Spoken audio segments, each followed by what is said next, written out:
안녕하세요. 오늘 살펴볼 해겔의 정신현상학은 번역서의 분량만 해도 800페이지가 넘는 데다가 이해하기조차 매우 어려운 책으로 유명합니다. 알고는 싶은데 덤빌 수조차 없던 책을 최신한이 쉽게 풀어 써준 데 먼저 감사를 표합니다. 일반 독자를 위한 전공자와 전문가들의 이런 노력이 국민 전체의 내적 수준을 끌어올리는 원동력이니까요. 아무런 배경 지식 없이 정신현상학을 잡았다가는 몇 페이지 읽지도 못한 채 던져버릴 테고, 그렇다고 무엇을 어느 정도까지 준비한 후에 읽어야 하는지도 딱히 정해져 있지 않습니다. 말장난을 쳐놓은 것 같은 생소한 용어들이 춤을 추고, 문장과 문장은 이야기식으로 자연스럽게 이어지지 않고 거슬릴 정도로 끊어져 있죠. 그래서 대체로 두 가지 반응이 나옵니다. 모르긴 해도 대단한 책이라거나 아니면 읽을 필요조차 없는 쓰레기 같은 책이라는 것. 하지만 23회 방송을 공부한 독자에겐 전혀 다르게 느껴질 겁니다. 해겔이 무엇을 말하고자 하는지 정도는 충분히 감을 잡겠는데 너무 엉성하다고 말이죠. 감히 한낱 독거노인 주제에 해겔의 대표작이라고도 할 수 있는 책을 너무 엉성하다고 라며 비난할 사람들이 무척 많을 줄 압니다만, 유명세나 인지도, 그러니까 계급장 떼고 해겔의 정신현상학의 내용과 캔일버의 모든 것의 역사의 내용만을 비교한다면 분명히 그렇게 말할 수 있다는 것뿐입니다. 따라서 정신현상학의 세부 내용은 두 책을 비교하면서 살펴볼 생각입니다. 소변기를 90도 회전시킨 마르셀 쥐시앙의 작품 샘은 레디메이드 작품입니다. 원래 레디메이드는 대량 생산된 기성품이라는 뜻이지만 미술에서는 실제 사물을 작품화한 것을 가리키죠. 그리고 그때부터 쥐시앙의 소변기는 일상용품이 아니라 예술작품이 되었습니다. 물질적인 조건은 달라지지 않았지만 우리가 읽어내고 우리에게 다가오는 의미가 달라졌기 때문이죠.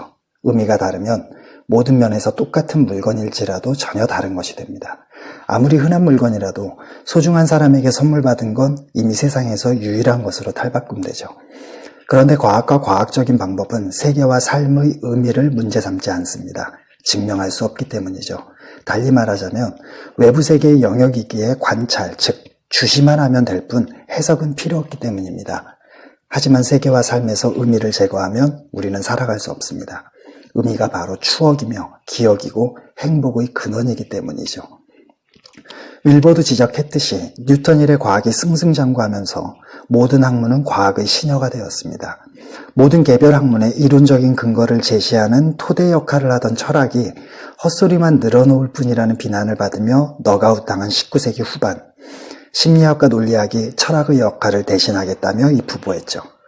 학문은 인간 이성의 지적활동이 낳은 산물이고 인간의 이성을 객관적으로 탐구하는 학문이 심리학과 논리학이었으니까요. 하지만 정말 둘 중 하나는 철학의 역할을 대신할 수 있겠다는 희망이 한창 부풀어 오르던 때 예상치 못하게 둘 다 크루투게델의 불완전성 정리라는 철퇴를 맞고 기절합니다. 근본적인 가정 자체에 대한 물음은 개별 학문의 한계 내에서는 답할 수 없다는 사실을 괴델이 증명한 거죠. 틀의 전체 구조는 그 틀을 벗어나서 보는 방법 외에는 없다는, 따라서 인간의 이성을 파악하기 위해서는 인간의 이성을 다루는 학문을 벗어나야 한다는 겁니다. 그렇다면 수학은 어떨까요? 충분히 자격이 있어 보이지만 1900년에 수학의 기초 역시 생각만큼 튼튼하지는 않다는 사실이 드러나 이미 병원에 입원해 있던 상태였죠. 다비트 힐베르트가 힐베르트의 문제들이라고 불리는 23개의 미해결 수학 문제들을 제시했던 겁니다. 그렇다면 과연 어떤 학문이 자기 자신을 넘어설 수 있을까요?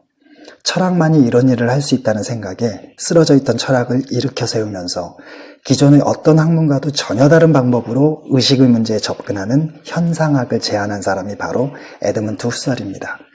현상학을 말 그대로 보자면 사물의 본질이 아닌 눈에 보이는 현상을 연구하는 학문이고, 탄생 배경으로 보자면 네덜란드 화가 애셔의 그림 그리는 손처럼 자기의 의식이 자기의 의식을 탐구하는 학문이라고 할 수도 있습니다. 따라서 해겔의 정신현상학은 의식, 그러니까 정신이 외부 세계에 자신을 드러내는 전 과정을 의식을 사용해 탐구한 것이라고 정의할 수 있죠. 파일 마지막에 친절히 정리된 정신현상학의 요점은 의식의 발전 과정이고, 그것을 가장 간략히 요약하면 의식이 이성을 거쳐 정신으로, 그리고 계속해서 양심으로 종교로 발전하다가 마침내는 절대지에 도달한다는 겁니다. 이걸 윌버의 용어로 바꿔 말하자면 단일 운율인 온우주 자체이고 신이고 의식이며 정신인 영이 자연 속에서 잠들어 있다가 마음 속에서 깨어나고 마침내 초개인적 영역 안에서 스스로를 영으로 인식하는 활동, 그러니까 진화 과정 그 자체인 거죠. 이 책의 최대 장점은 독일 관념론의 계보를 간략히 그러면서도 알차게 훑어볼 수 있다는 점입니다. 신의 자녀였던 인간이 이제 자기는 다 컸다며 부모인 신에게 독립을 선언하고 집을 나오면서부터 근대가 시작되었죠. 예를 들어 자기가 어떻게 태어났냐고 물을 때마다 산타 할아버지나 삼신할미가 주셨다는 말을 이제는 못 믿겠다는 겁니다. 생물 시간에 배운 내용과 다르기에 거짓말이고 유치하다는 거죠. 그래서 나는 생각한다, 그러므로 존재한다, 즉 라틴어로 코기토 에르고 숨이라고 외치면서 당당히 집을 나오자마자 데카르트는 불안감에 휩싸입니다. 당장 먹고 살 일이 걱정이었죠. 그러자 부모의 울타리 안에서는 한없이 평화롭고 당연하게 보이던 외부 세계가 이제는 무서운 악마처럼 느껴지기 시작합니다. 어떤 게 진짜 외부 세계의 모습일까요? 단 하나의 고정된 외부 세계가 있는 걸까요? 아니면 그러니까 주체마다 느끼고 받아들이는 상태에 따라 서로 다른 수많은 모습의 외부 세계가 있는 걸까요?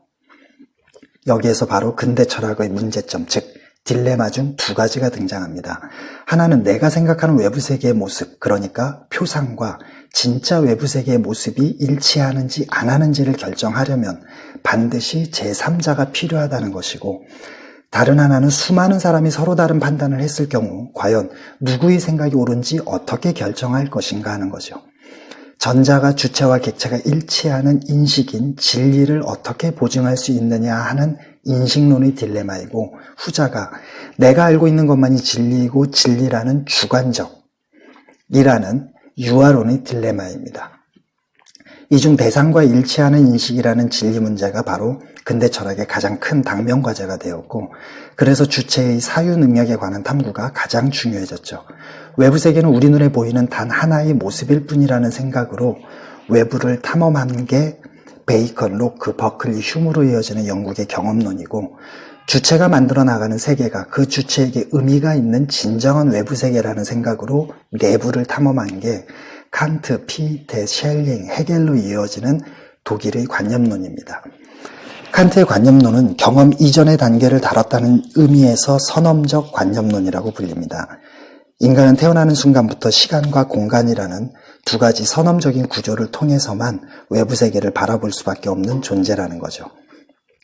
순수 이성 비판과 실천 이성 비판, 그리고 판단력 비판이라는 이성 비판 3부작 프로젝트의 결과 진정한 외부 세계의 모습 그 자체, 즉 물 자체는 결코 알 수 없다고 결론 내렸습니다. 그래서 칸트 이후의 철학자들은 모두 칸트가 남겨놓은 물 자체라는 게 정말 실제하는 외부 세계의 진정한 모습 그 자체인지, 그것은 정말 인간의 능력으로는 알 수 없는 것인지에 대한 물음에서 출발했죠. 역사는 자아와 비하 간의 투쟁이라는 신체호의 역사관에 사용된 두 개념의 원조인 피이테에게 물 자체는 말도 안 되는 헛소리였습니다. 칸트의 주장들을 우리가 결코 인식할 수 없다면 그것이 있는지 없는지도 말할 수 없는 거니까요.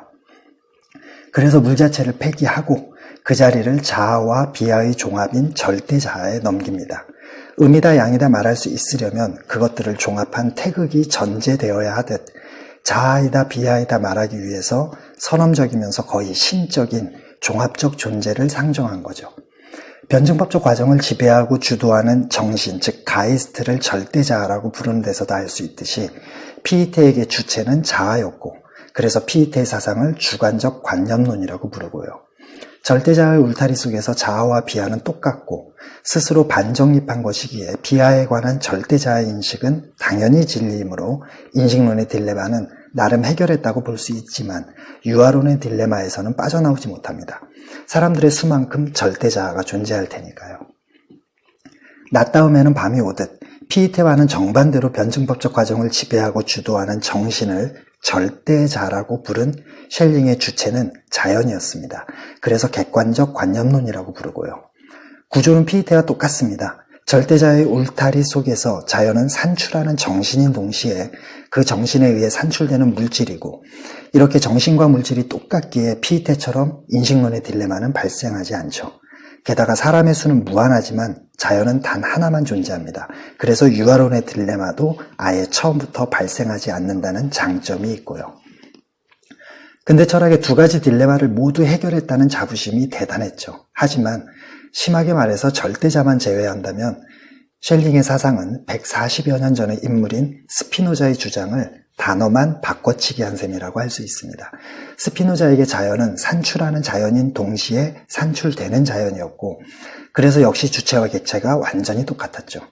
그러나 피에테와 셸링 둘 다 근대 철학의 두 가지 딜레마를 해결하려다 역사 속에 엄연히 존재하는 변화와 발전은 놓쳐버렸습니다. 주체와 객체를 똑같다고 보는 순간부터 변화와 발전의 전제 조건인 차이는 어쩔 수 없이 배제될 수밖에요. 근대 철학의 두 가지 딜레마를 해결한 피에테와 셸링의 장점에 차이를 끌어들여 변화와 발전까지 설명하면서 칸트가 포기한 절대 진리인 물 자체까지 포용할 수 있을까? 이 세 가지가 해겔 철학의 출발점이었죠. 첫 번째로, 주체와 객체가 분리되는 순간 인식론의 딜레마에서 헤어나올 수 없기에 해겔 역시 선언적으로 주체와 객체가 통합된 존재를 설정합니다. 하지만 피에테처럼 그런 존재를 절대 자아라고 하는 순간 유아론의 딜레마에 빠지게 되고, 셸링처럼 절대 자라고 하는 순간 인간이 쌓아온 역사와 문화를 설명할 수 없기에 해겔은 그것을 그냥 절대 정신으로 규정했고, 그래서 절대적 관념론이라고 부르는 거고요. 절대 정신은 이름에서 풍기는 느낌과는 다르게 신적인 어떤 게 아닙니다. 단순히 주체인 정신이 스스로를 소외시키고 외화해서 자연과 사회와 역사의 대상이 되었다가 그것들을 다시 자기 안으로 통합하는 나선형의 변증법적 과정을 통해 자기 자신에 대한 인식에 완전히 도달한 상태이죠. 두 번째로, 변증법을 사용해 차이를 끌어들인 겁니다. 그리고 세 번째로, 해겔은 단계마다 스스로 대상으로 외화시킨 자신에 관한 정신의 인식은 지식일 뿐이고, 그 지식이 진리인지 아닌지를 판단하는 기준은 특정 역사와 문화마다 진리라고 받아들여는 지식, 그러니까 시대정신, 즉 자이트가이스트라고 말하죠. 그런데 바로 두 번째와 세 번째의 출발점에서부터 당시 해겔은 몰랐겠지만 모든 게 꼬여버립니다.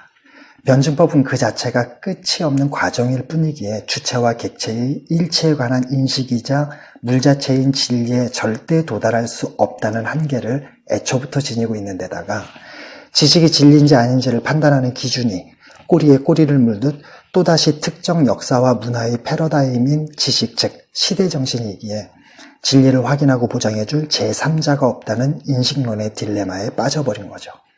나아가 자기 시대에 이르러 자기 조국 독일, 즉 프로이센에서 절대정신의 변증법이 완성되었다는, 즉 모든 시대정신이 하나로 통합되었다는, 학자라면 가져선 안 되는 독선적인 모습까지 거리낌 없이 내보이고요.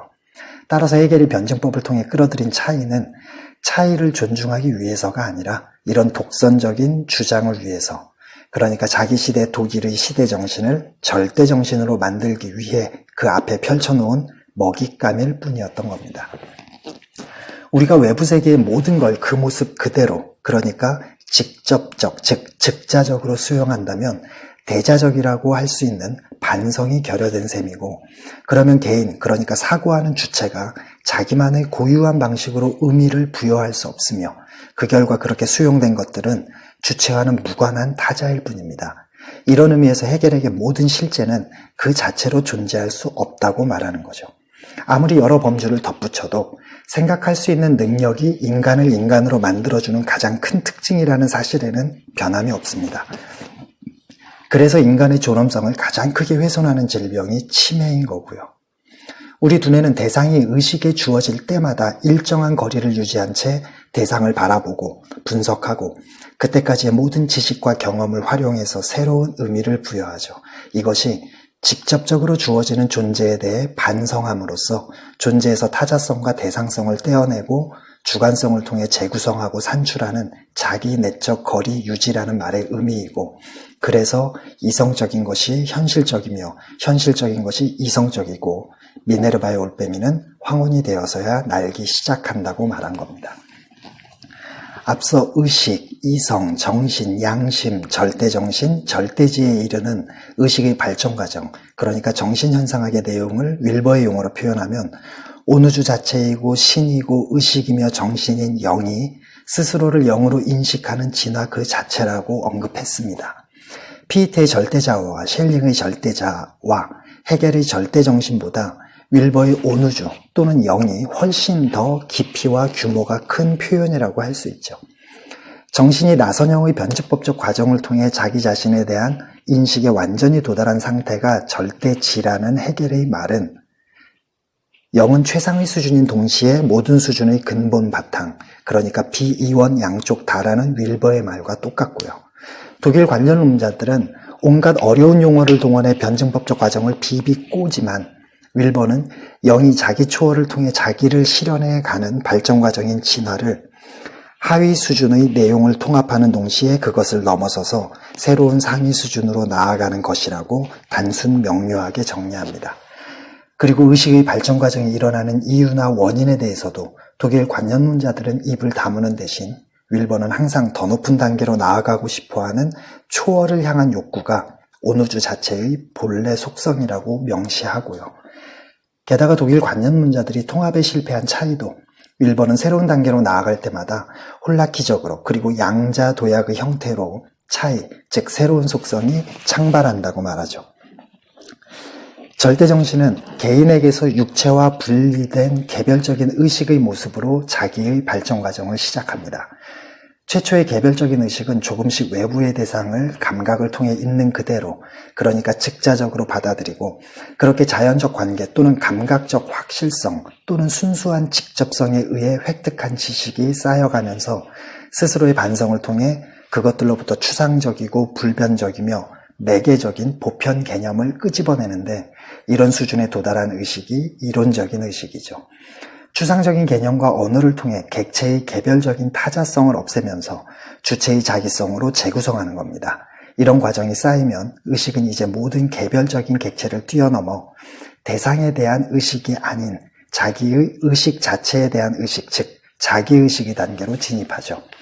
그런데 자기의식이 완성되자마자 개인은 자기처럼 자기의식을 지닌 수많은 타인과의 관계 속에 놓여 있다는 사실, 그러니까 사회적 존재로 타인들과 부대끼며 살아갈 수밖에 없다는 사실을 깨닫게 되면서 자연스럽게 인정투쟁 속으로 휘말려듭니다. 이것이 자기의식을 실천적인 의식이라고도 하는 이유이죠. 여럿이 모이면 당연히 서열이 생기기 마련. 그래서 인정투쟁을 통해 자기의 존재 가치를 타인으로부터 인정받은 자기의식은 주인, 그러니까 대자적 존재가 되고 타인의 존재 가치를 인정하면서 타인의 감독 하에서만 자기의 존재를 유지하게 된 자기의식은 노예, 그러니까 직자적 존재로 전락합니다. 타자를 의식하면서 시작된 인정투쟁을 거치면서 개인은 자신이 외부 세계인 자연과 자기와 동등한 타인들과의 관계인 사회라는 영역에 한 발씩 걸치고 있는 존재임을 자각하게 됩니다. 자신을 세계 그 자체로 인식하는 확실성인 이성에 도달하는 순간이죠. 피이테의 용어로 말하자면 이론적인 의식이 태제이고 실천적인 의식이 안티태제라면 이성은 진태제이고요. 의식의 단계에서 자신의 존재를 자각한 절대정신이 이성의 단계에 올라선 이후 일부는 물질적인 욕망과 쾌락을 추구하기 시작하는 실천적인 이성으로 소외되어 외화되고 나머지는 여전히 자연과 대면하는 이론적인 이성으로 남게 됩니다. 타인과의 갈등 속에서 어느 정도 욕망을 충족한 순간부터 개인은 공허함, 즉 부정성을 경험하게 되죠. 인간의 욕망은 끝이 없기에 아무리 물질을 많이 소유한다고 해도 여전히 어떤 갈증이 남게 되리라는 사실을 깨닫는 겁니다. 그것은 물질로는 채워질 수 없는 정신적이고 정서적인 부분이고 그것을 채우기 위해 개인은 타인에게로 눈을 돌려 그 또는 그녀와의 하나됨, 그러니까 사랑을 추구하기 시작하죠. 여전히 자기의 욕망을 품고는 있지만 이제는 타인의 욕망까지 포용했다는 차이점이 있습니다. 이것이 헤겔의 마음의 법칙 또는 인간성인데 나쁜 번역의 사례라고 할 수 있죠. 그나마 인간애라면 모를까. 그러나 자신과 타인의 욕망을 함께 추구하려는 개인에게 현실, 그러니까 사회적 질서 및 규범인 역시 나쁜 번역의 예인 인륜성은 개인을 좌절시키고 소외시키는 거대한 장벽으로 다가옵니다. 헤겔에게는 이성적인 것이 현실적인 것이기에 개인이 끊임없이 기존의 사회적 질서 및 규범을 직접적으로 받아들이지 않고 이성을 통해 주체적으로 재구성하는 과정의 필연적인 결과이죠. 쉽게 말해서 개인의 욕망과 사회적 질서 및 규범은 상충할 수밖에 없으니까요. 계속된 좌절과 소외 속에서 개인은 결국엔 사회적 질서 및 규범과 타협을 모색하고 그러면서 마침내 덕성을 획득하게 된 개인은 확실성인 이성을 뛰어넘어 세계를 자기로 인식하는 진리의 단계, 즉 정신이 됩니다. 타인과의 대립 속에서 물질을 통해 자기의 욕망을 실현하려는 이론적인 이성이 태제이고 사회적 질서 및 규범과의 대립 속에서 사랑을 실현하려는 실천적인 이성이 안티태제라면 현실과 완전한 통합을 이루어 덕성을 갖추게 된 정신은 진태제인 셈이죠. 변증법적 과정에 맞추기 위해 해겔이 채택한 이론적 실천적 구분은 모든 혼론이 본래 가지고 있는 두 가지 수평적 능력인 자기보전, 즉 자긴 능력과 자기적응, 즉 공존적 교섭 능력인 셈입니다. 그리고 최초의 개별적인 의식에서 이성에 이르기까지의 과정은 갓 태어난 상태인 1차적 모체부터 1단계 신체적 자기와 2단계 심리적 자기와 3단계 언어적 자기와 4단계 사회적 자기, 그리고 5단계 합리적 자기까지에 해당하는 윌버의 꼼꼼한 구분을 대충 뭉뚱그려 놓은 셈이고요. 윌버에 있어서 개인은 3단계까지는 자기 자신에만 집중하다가 4단계에 들어서면서부터 사회 속의 일원임을 느끼는 동시에 사회적 질서 및 규범을 받아들이고 5단계에 진입하면서는 드디어 자기 생각 자체를 검열하고 반성하게 되면서 자기가 속한 사회나 인간 중심주의를 벗어나 모든 생명체를 염려하는 세계 중심주의적이 됩니다. 그러나 아직은 자연이 곧 자기라고 생각하고 있을 뿐 7단계에 이르러서야 자기가 곧 자연이라고 생각하게 되죠. 이에 반해 해겔의 의식과 이성은 모두 사회 속의 일원임을 깨닫고 있습니다. 다만 의식은 타자와의 대립에 초점이 맞춰져 있고 이성은 사회적 질서 및 규범을 받아들이면서 타자 및 현실과 화해와 통합을 포함한다는 차이점이 있을 뿐이죠. 여기까지는 해겔의 주장을 받아들이는데 큰 어려움은 없지만 이후부터는 소위 난장판입니다. 정신의 단계에 도달한 절대정신이 가장 먼저 도피로서의 신앙을 뜻하는 신앙의 세계를 구축하자마자 절대정신의 일부가 소외되고 외화되어 현실의 세계인 교양과 문화의 세계를 구축합니다. 후자는 자기 이외의 모든 존재를 대상으로 삼은 후 그 대상들 속에서 대상성을 제거해 자기에게 유용한 것으로 변형시키려 한 근대 계몽주의의 결과이고요. 하늘과 땅, 이승과 저승, 신앙의 세계와 교양과 문화의 세계는 자기 자신에 대한 확신이라는 내면의 도덕성과 그에 따르는 행동하는 정신, 즉 양심의 단계로 진입합니다. 신앙의 세계가 태제이고 교양과 문화의 세계가 안티태제라면 양심은 진태제인 거죠. 갑자기 종교적 어휘인 신앙이 등장하고 그것을 현실의 문화와 대립시킵니다. 물론 중세시대를 밀어내고 근대가 개막했다는 은유이겠지만 캐캐묵은 이분법적인 사고일 뿐이죠.